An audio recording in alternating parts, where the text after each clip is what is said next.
Doing? I'm doing pretty good, man. We haven't heard much from you since the fight with Lyoto. How are things? Yeah, things are good. Just getting better.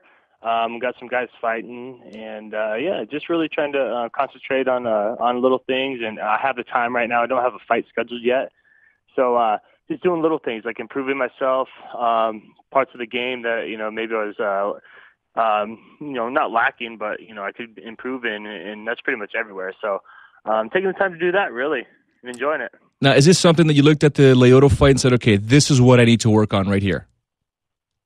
Not necessarily that fight.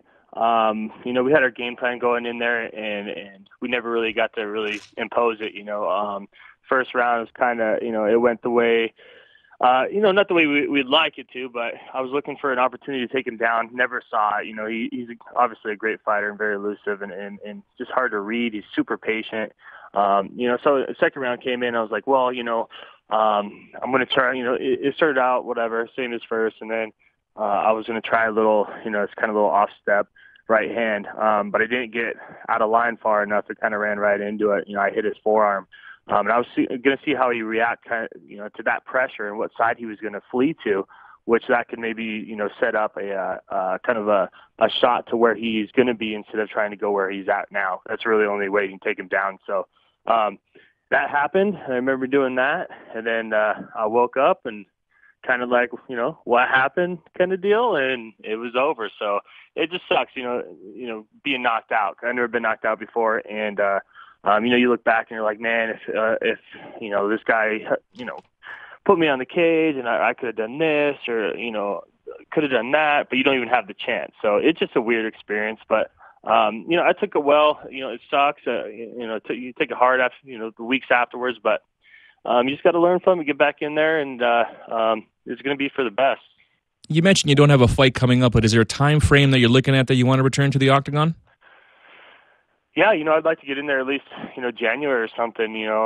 I've still been training pretty hard, and like I said, we always have guys fighting at Power MMA. So, Seth Baczynski has a fight coming up. So, I was just in there all last week, and he started his camp, and then all this week, and helping him out. We're sparring hard. We're still going, so I'm actually in pretty good shape. So, yeah, I'd like to get in there. I hate long layoffs, and I'd like to keep active and but just looking forward to that next fight. Good opponent, a good card. So I know they're kind of full throughout, December at least. So just looking for that.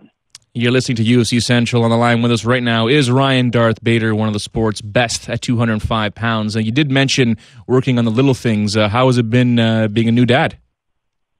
Oh, it's awesome. I actually have another on the way. I heard about that. Yeah, thank you. We're having a girl, so got the boy and the girl. But it's awesome. He's at a stage right now where he's about a little over 6 months, but he's crawling, trying to say stuff, has a personality, smiling. So, that's been awesome. That's a lot of my time, what I've been doing now. I've been training.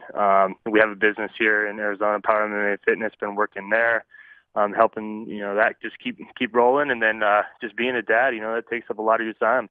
Yeah, you just took the next question right out of my mouth. Power MMA and Fitness. I remember when you and CB were just telling me you're about to open a gym. You guys already had your 1-year anniversary. How's that going? It's going great. We have over 1,000 members. It's me, Aaron Simpson, CB Dalloway, Mike Miller from Miami Heat. We all kind of got together because we share the same manager, lawyer as Mike, and guys like Chad Greenway in the NFL. And, Mike has a passion for MMA. And when it came down to it, we're all looking to start a gym, and he wanted in too. So, it was a perfect fit. So it's a big facility. It's 27,000 square feet. We even have like a half-court basketball court in there. But it's not just MMA. It's a fitness gym too. So, we're enjoying it. We have all different people that are into MMA, some crazy kids that are 15 years old, and they know everything, and they're going to Russia and competing in pancration, and just people coming in there to run on the treadmill. So it's a good mix, and we love training there, and you're training at a place, so why not, make it your business, make some money off of it, bring in the coaches that you want to bring in, and have something there in the future. Yeah, I've been in this game for a very long time, and to hear someone like yourself tell me you have 1,000 members, that is absolutely fantastic. Congratulations. Thank you. I got 2 questions for you, off topic sort of thing, but still in your division.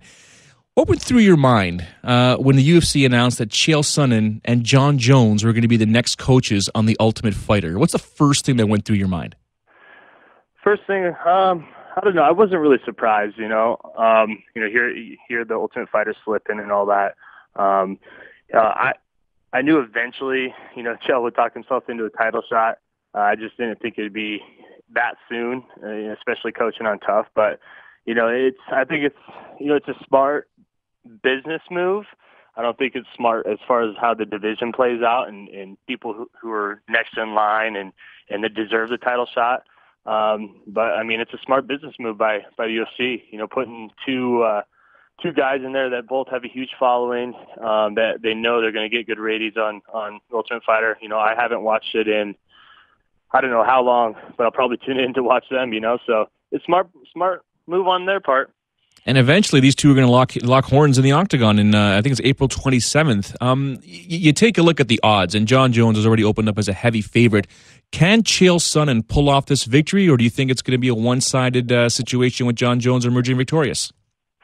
No disrespect to Chael. I know him; he's a great guy, but it's just you've seen what happened to everybody that's fought Jon Jones so far. There's been wrestlers, there's been good boxers, there's been all types of guys that went in front of him, but I don't think so. I think Jones runs through him, but he's coming in. Chael's coming up a weight class. He went from Anderson Silva. He's going into another big fight, off the Ultimate Fighter. But I don't know. Chael's a great fighter, good stamina. He's relentless on his takedowns. But we haven't seen Jon Jones even been taken down. So, it's not like it's Anderson Silva who is an awesome fighter. If you were to say he had even a weakness, it would be his wrestling, which I don't even think he has a weakness. But, and Chael exploited that a little bit, especially in the first fight. But, Jones, that's his bread and butter is wrestling. Hey, Ryan, speaking of fighters that seem to be talking a lot in the media, Rampage has recently been doing a ton of interviews, and he's been talking about your fight with him, and he was seems to be making a lot of excuses, saying that he was injured during that fight. What's your reaction to fighters that come out and they make excuses after losses, especially one that happens to be a win you have? No, he's still crying about it. I don't even pay attention to it anymore. He whines about it the whole time. We had a contract to fight on a certain night. And, your job is to go out there and win. I flew all the way to Japan. I trained my butt off. I went out there, handled the jet lag, made weight, went out there and beat him that night. And he has the same thing. If you're injured, don't fight. I had knee surgery right after that, and he eventually did. But, I was injured too, and we both went in there, and I got the W. He went over there. He didn't make weight, not by 1 or 2 pounds, by 6 or 7 pounds, and then he went in there and lost. I don't think, if anything, should be ashamed of himself, not talking shit about me. Now, you've been fighting a lot of top name guys in this division for a while, and